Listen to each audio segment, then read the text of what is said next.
David Khan had always been a quiet man who lived a simple life in a small town in northern Pakistan.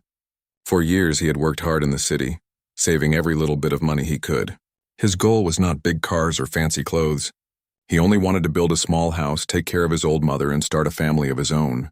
His mother often told him, "It's time you got married, my son. You've spent enough years alone."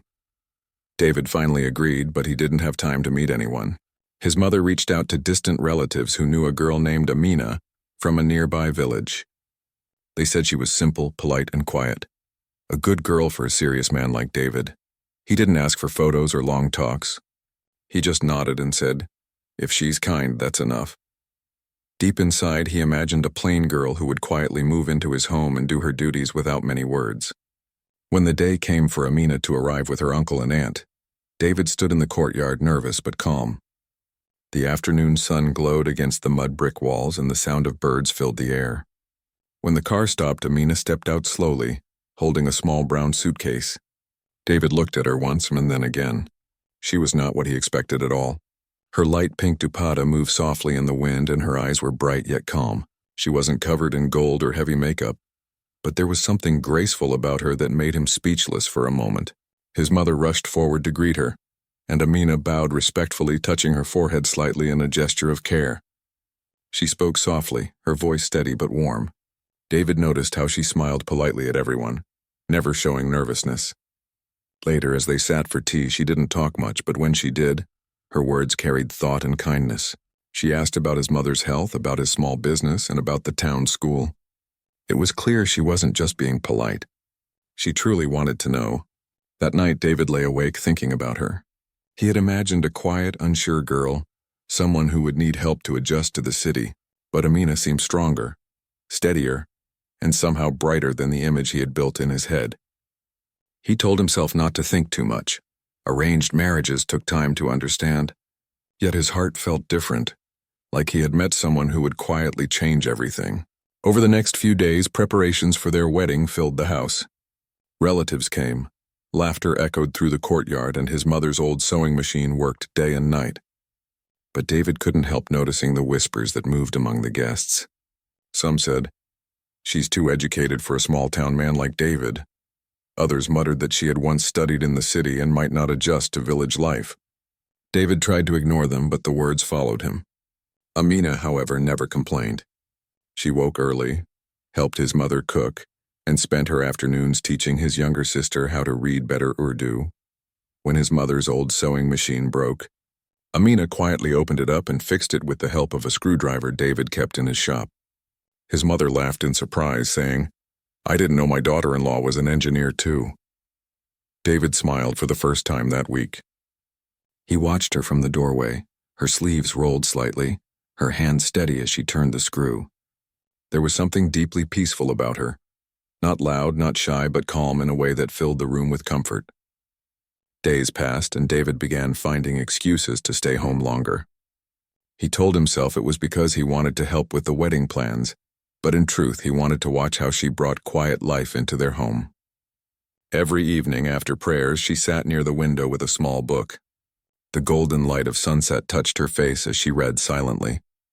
Sometimes she would pause, look at the sky, and smile as if she was talking to someone beyond the clouds. One evening the power went out, something common in their town. The room filled with soft darkness, and his mother lit a lantern. Amina was sitting near it, and the warm light made her eyes shine softly. David came to sit across from her. For the first time, they were truly alone. He felt nervous, unsure how to begin. But Amina looked up and smiled gently. "You don't talk much," she said softly. David blinked, surprised. "Neither do you," he replied. She laughed quietly. "Maybe we are both shy," she said, her eyes meeting his for a brief moment. The silence that followed didn't feel heavy. It felt warm. They began to talk, first about small things, the heat, the food, the wedding guests. But slowly their words grew deeper. David told her about his years working in another city, how lonely it felt to eat alone every night. He told her about his dream to open a small shop that would last long enough for his children to run one day. Amina listened with care. Then she spoke about her own dreams, how she wanted to teach, how she believed small acts of kindness could change lives. "Sometimes," she said, A single kind word can make a person stand again. David was quiet for a moment. I was afraid, he admitted softly. I thought I'd marry someone who wouldn't understand me, someone who would only follow my mother's words and never speak her heart. Amina tilted her head and smiled, the lantern's light reflecting in her eyes. Then let's not be strangers, she said gently. Something inside David changed at that moment. He didn't know what it was, but it felt like a wall had fallen, one built from his own fears and assumptions. He saw her not as the bride his family chose, but as someone whose presence could bring warmth to his life. After that night, they began sharing quiet moments more often. When he came home from work, he'd find her waiting with tea. She would ask about his day, listen carefully, and sometimes suggest small ideas for his business. She spoke with intelligence but never tried to show it off. The more time he spent with her, the more he realized how wrong his first thoughts had been. She wasn't just beautiful on the outside. Her heart carried strength, patience, and a rare kind of kindness. The wedding day came quickly.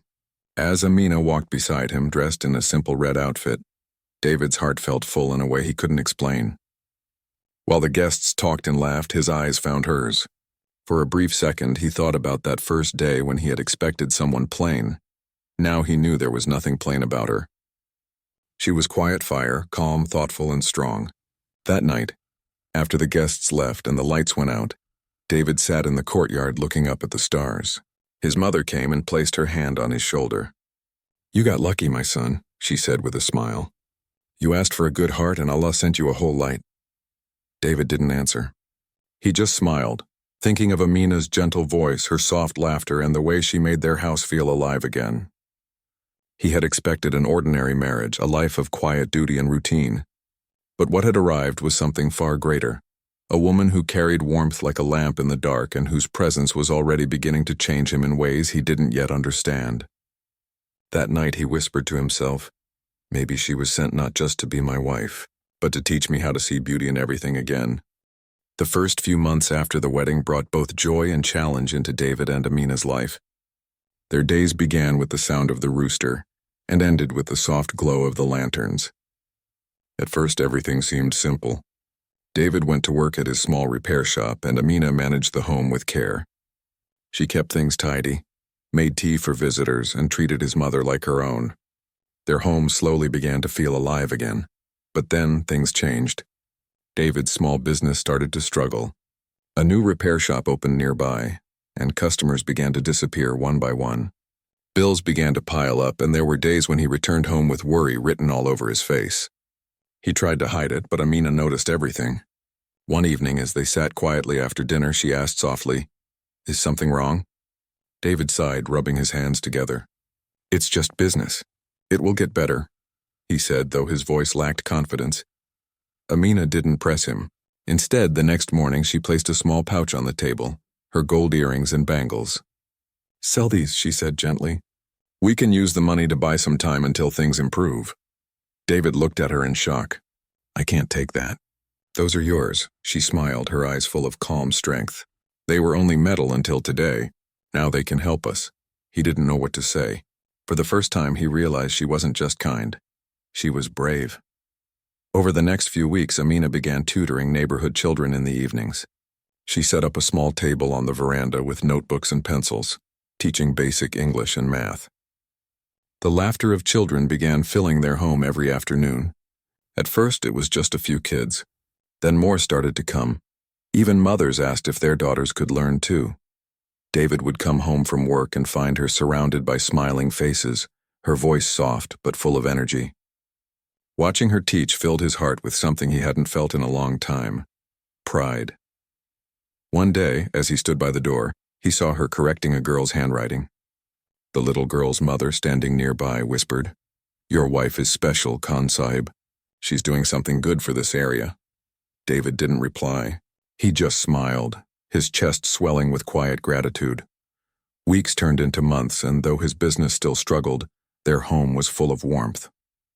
Amina's earnings from tutoring helped them survive, but even more, her hope kept them both strong. One rainy evening, when water poured from the sky and thunder shook the windows, David sat watching her organize books for her students. "You never complain," he said softly. She looked up with a gentle smile.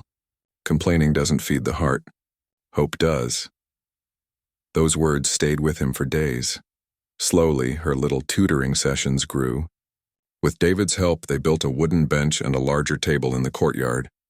Soon it looked like a tiny school. Children came running every morning, their voices echoing with laughter. Amina taught them with patience, her hands guiding small fingers to write letters properly. Sometimes she told them stories about honesty and courage. David began to notice something changing in himself. The man who once thought life was only about work and quiet survival began to feel a new kind of happiness, the kind that came from watching others grow.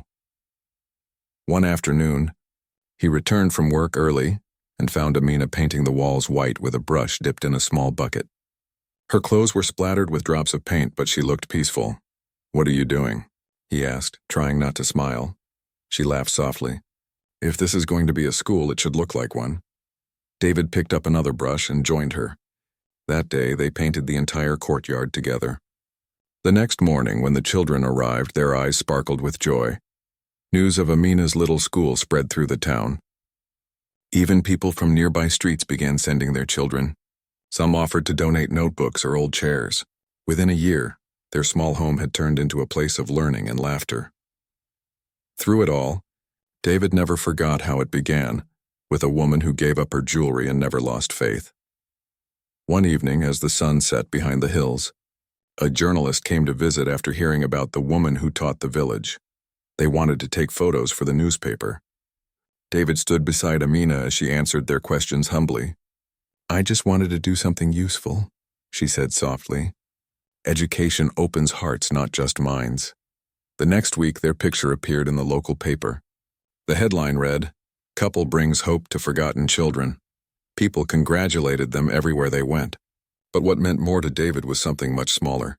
That night, when everyone had gone to sleep, he looked at Amina and said, "You've changed everything. I thought I was marrying a simple woman, but you've turned this house into a blessing." Amina smiled shyly, her eyes glistening in the dim lantern light. "We just helped each other, that's all," she whispered. Years passed, and their life became a quiet story of strength and partnership. The school expanded into 2 small rooms, built with help from the community. Amina continued teaching while David's business finally recovered, thanks to the trust he had earned by helping others with honesty. They no longer worried about bills or failure. Their house had become a symbol of hope. One afternoon, when the first batch of Amina's students received scholarships to attend high school, she cried softly, overwhelmed with joy. David placed his hand on her shoulder and said, "See, you were right. A kind word does make people stand again." She smiled through tears, "And you gave me the courage to try." Their love grew deeper with time, not the loud, dramatic kind, but the quiet bond built on patience and shared dreams. When people asked David about his success, he never talked about money or work. He simply said, "Everything changed the day she walked into my life." Years later, when Amina was honored by the local government for her efforts in girls' education, David stood in the crowd clapping with tears in his eyes. Reporters took photos, people cheered, and children held flowers for her. When she stepped down from the stage, David walked toward her slowly. She looked up and smiled, a little embarrassed by all the attention. He whispered, "You remember that first day, when you came here with a small suitcase and a quiet smile?" She nodded. "I expected a plain bride," he said softly, "but God sent me a reason to believe in goodness again." Amina lowered her gaze, her smile trembling. The applause around them faded as they walked home together, not in a grand car or with riches, but with something far greater, peace. Their story became known in the town, a story not of wealth or fame, but of 2 hearts that turned ordinary life into something extraordinary. David often said, "She didn't just change my life. She showed me how beautiful and honest life can be." And every evening when the last child left the little school and the courtyard grew quiet, Amina would sit beside him with a cup of tea. The sound of children's laughter still echoed faintly in the air, and both of them would look at each other with the same understanding they had shared from the start.